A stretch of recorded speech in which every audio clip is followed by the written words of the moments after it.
Steve Volk is our next speaker, and Tom Decker was on the board last year, and he says, last 2 years, and he says, what can I do? I says, go out and find speakers. And last year he brought us Gary Patterson from Shelby American. This year he's bringing us Steve Volk, founder and CEO of TapKat and executive director of the Shelby American Collection. Steve? Yeah.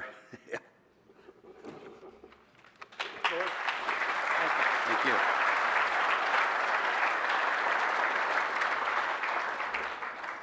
I got to tell you, we really appreciate this invitation. I am from the Shelby American Collection in Boulder, Colorado. How many of you have been there to visit us? Please raise your hand. Okay, good. So you know what our passion is. We started back in 1996. I have two objectives this evening. The first is I want to tell you about our museum. I want to tell you how we met Carroll Shelby back in the 80s and became close friends with him. And then I want to give you a backstory of how many have seen Ford versus Ferrari? Okay. I want to give you a backstory about Shelby American's involvement and how they made Ford successful, especially in the GT40 program. But before I do that, I want to talk about the museum in Boulder, Colorado, and I want to introduce some of our team members. Our Director of Operations, Doug Graham, and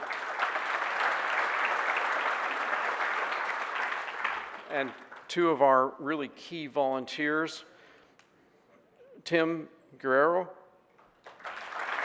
Mark Puzo. Please stand up. Thank you. The first thing I want to tell you about the origins of our museum. You know, we started back in 1996. And, our passion was racing these cars, collecting these cars, and memorabilia, and working with the general public. We work with schools, and we give tours and open houses and so on. This is a shot in the museum. We've also been racing these cars here in the U.S. and in Europe. Virtually everything, 100% of the cars in the museum are original, and we have amassed the finest collection of Shelby race cars. Those of you that have been there, you've seen some incredible stuff. So we started this back in 1996. It is a nonprofit foundation. It is staffed by volunteers, and it is an incredible labor of love. I'm standing in front of the Mark IV, Ford GT Mark IV that Mario Andretti drove at Le Mans with Lucien Bianchi. And that yellow one to my left, that's the Sebring winner, J4, for those of you that are really into it. They made two J cars, J1 and J2. Ken Miles died in J2. We have the remains of that vehicle in a display in the museum. And then they made 6 Mark IVs. And those of you that have seen, for instance, a J car or pictures of a J car, know how ungainly that was. It took Shelby American, in particular, Phil Remington, to turn it into the shape that we all know and love. Anyway, let's go back in time here. Oh, got to hit the right button here. Before we do that, here's some of the staff. The staff is standing around an FIA Cobra, that is CSX 2345. That is the World Championship car. It's all original. It's also a Pebble Beach winner. So that ran in 64 and 65. But anyway, you can see some of our staff in this shot. So how did all this happen? Well, We started racing these back in the 80s, and I'm standing there. I know I got gray hair, but I'm in the yellow racing suit, getting some driving instructions from Bill Murray, not the actor. Bill Murray, he is a famous Cobra restorer. And the car that I was racing is the Tom Paine CSX 2430, the Tom Paine Roadster. Yes, thank you for the correction. Gentleman Tom Paine. This is the car that he showed up for a race. He was late. He was quite a womanizer, out late. Showed up in a coat and tie. Did not have, this is in San Jovite in Canada. Thank you for that reminder. He showed up in a coat and tie. And he won the race in this car. And from there on out, he was known as Gentleman Tom Paine. Okay, so was that a race in Road Atlanta with the Tom Paine car? And a guy just walks in. This is like 1984, and he introduces himself as Carroll Shelby.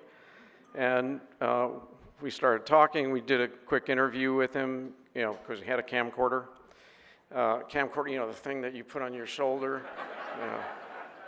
And we became close friends. So that was after that.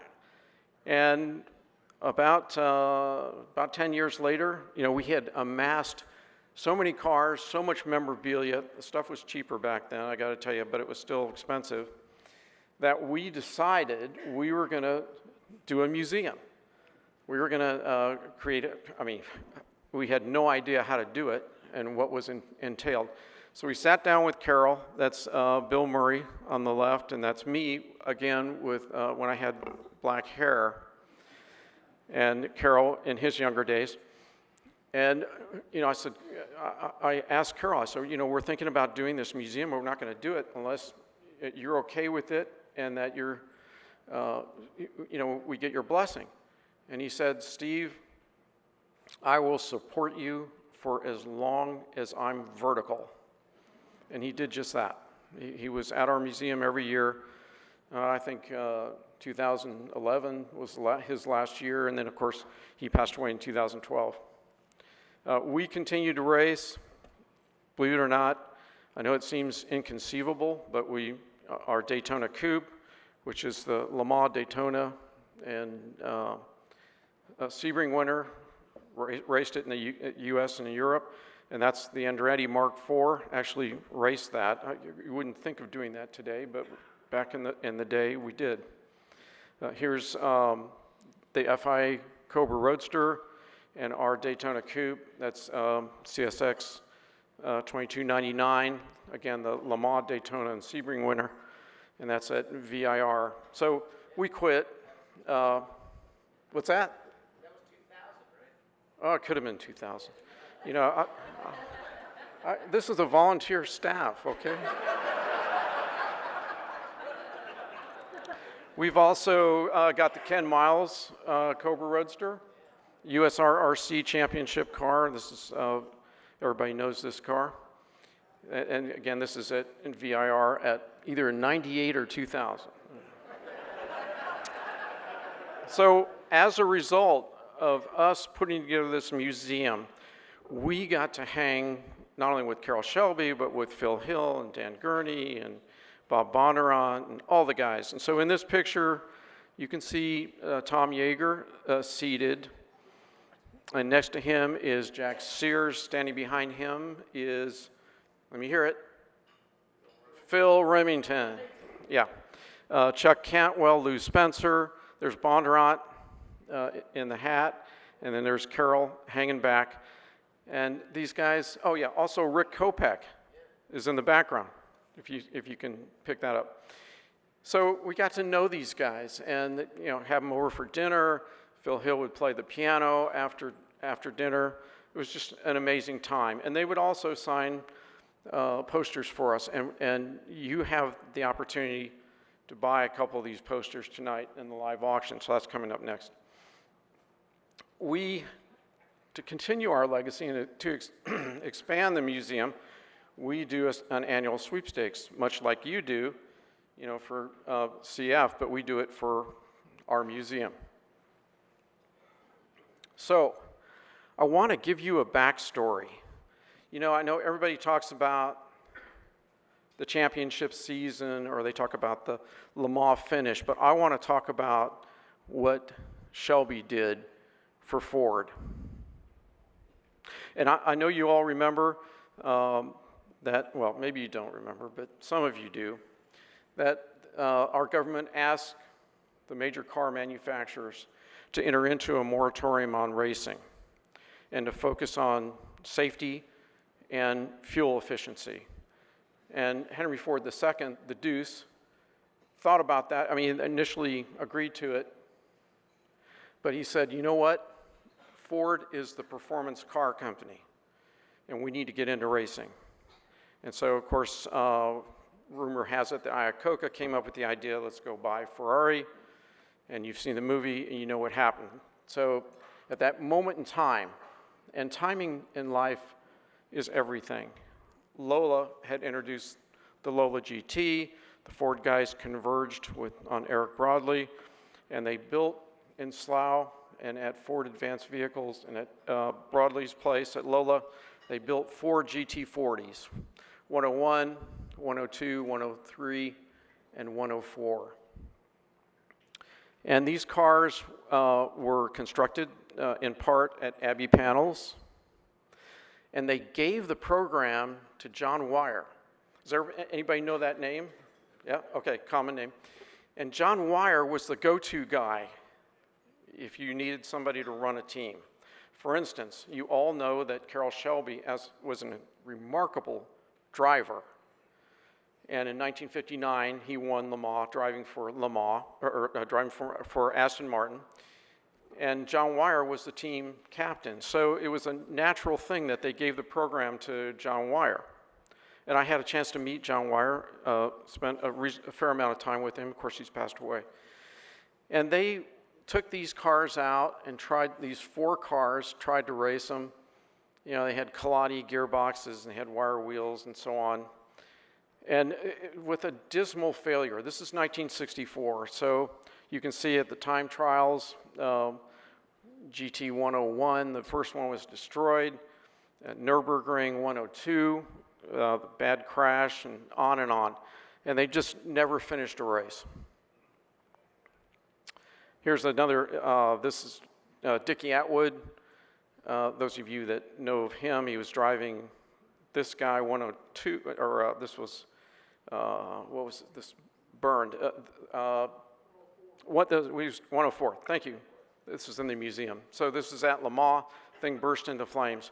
And so bottom line is, they never finished a race in '64.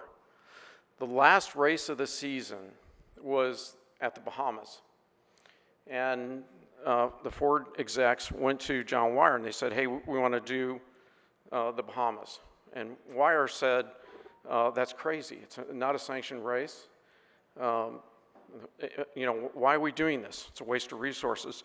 The Ford guys said, do it. There's liquor, there's women, there's beaches, So they did it. And that was in November of '64. They're down to 2 cars. They're down to 103 and 104. And of course, the cars didn't finish. The Ford guys were humiliated, and John Wire was fired.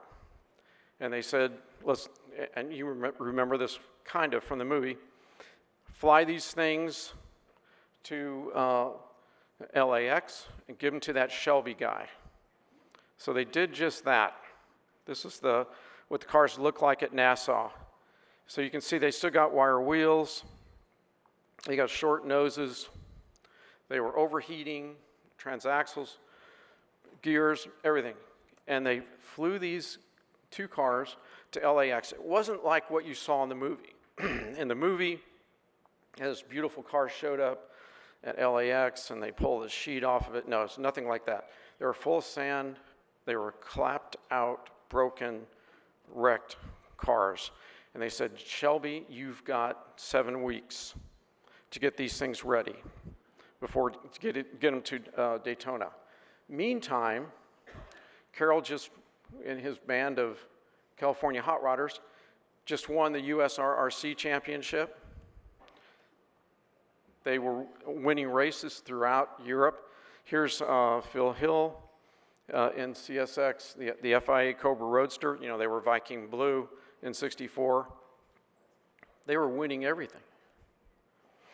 And even worse, remember that Le Mans '64 race where they, showed up with the GT40s and all the Ford execs. Carroll won that race. I mean, the GT40s crapped out, but CSX 2299, the Daytona Coupe, won the race. In fact, at one point it was leading overall, not just GT class, but prototype class. The California hot rodders, they took it all. So if you can think back at this moment in time, and again, I wanted to give you a backstory. Imagine how the Ford guys felt with all their resources at '64 Le Mans when this Texan, and yeah, they'd given him some engines, they gave him $25,000 cash, to get him going on the Cobra. The GT40s were crapped out, and the Daytona Coupe won the GT class, almost won overall. So you can kind of see, this is a picture, a rare picture. I bet nobody's seen this before. Even our guys, I told you I was going to use this image. This is the difference in mentality. With John Wyer and some of the Ford execs, it's tea time. I mean, you've got a race to win, but you've got your priorities. Got to have tea time. Let's take a break. Okay, this was what was happening with John Wyer and the team.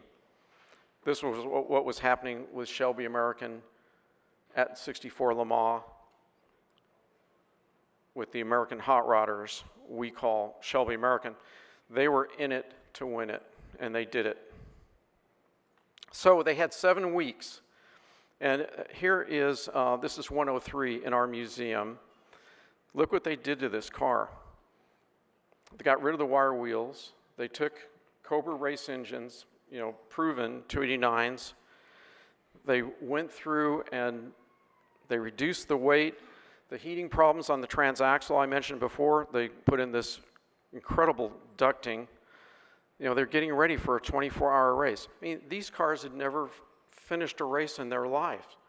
And Daytona's coming up, got 7 weeks, going back and forth to Willow Springs and Riverside with Bob Bondurant and Ken Miles. They didn't have time to put the ZF transaxle in, so they had new gears made for the Kaladi gearbox. Let's see if I can make this go backwards. You noticed, I don't have the technology to go backwards, but, yeah, I did, okay. You notice the Hallobrand wheels? Okay, they got rid of the wire wheels, but you'll notice that the fronts are magnesium and the backs are aluminum. That's because Hallobrand had a strike, so they couldn't finish the back wheels in magnesium in time. So they went to Daytona with front magnesiums and back aluminum wheels. Got the ducting in place. You probably have no idea what that little valve is for in the center, but that was for releasing the pressure so that you could add fluid when the car came in, and it's a 24-hour race. And then also, it's got that funny little thing on the door handle. Those of you that have sat in a GT40, you know to get in it, it's a two-handed event. You got to push and then pull. It takes 2 hands. Ken Miles thought that was really dumb, and so on his car, he welded that little piece so he could open it. Because remember, it's a running start. Flag goes down and you're on the other side of the track and you've got to run across and jump in this car and get going. The result, it was the first win ever for the GT40. In the GT class, they won first and second. The Daytona Coupe also won. So they, at that race, 24-hour race, they won first, second, third, and fourth. First win for the GT40, they put them on the map, and they bailed out forward. And I thought you would find this interesting. I know you all are extreme Shelby fans, and you know how great Carroll Shelby is, but the Shelby American team in the 60s were amazing in terms of their innovation and their drive and their ability to win everything, not just in World Manufacturers Championship and the endurance races and USRRC and SCCA. Shelby did it all. And up until this year, and I didn't update the slide, you can see that Ferrari's dominance up until Le Mans this year was destroyed. I mean, they'd won 8 times prior. So that's my short speech. The last thing I want to do is invite you all to our annual event, Labor Day weekend in Boulder, Colorado. It's our big gala. And our featured guest this year will be Peter Brock, Peter Miles, Ellen Grant, Aaron Shelby. Of course, Gary Patterson will be there. I mean, if you had come, 15 years ago, it would have been obviously Carroll Shelby and Bob Bondurant and Dan Gurney and so on. But whoever is still alive, Bernie Krutzmeyer will be there, and Jim Marietta, and all the guys. And we welcome you to join us this year. Thank you very much for your attention.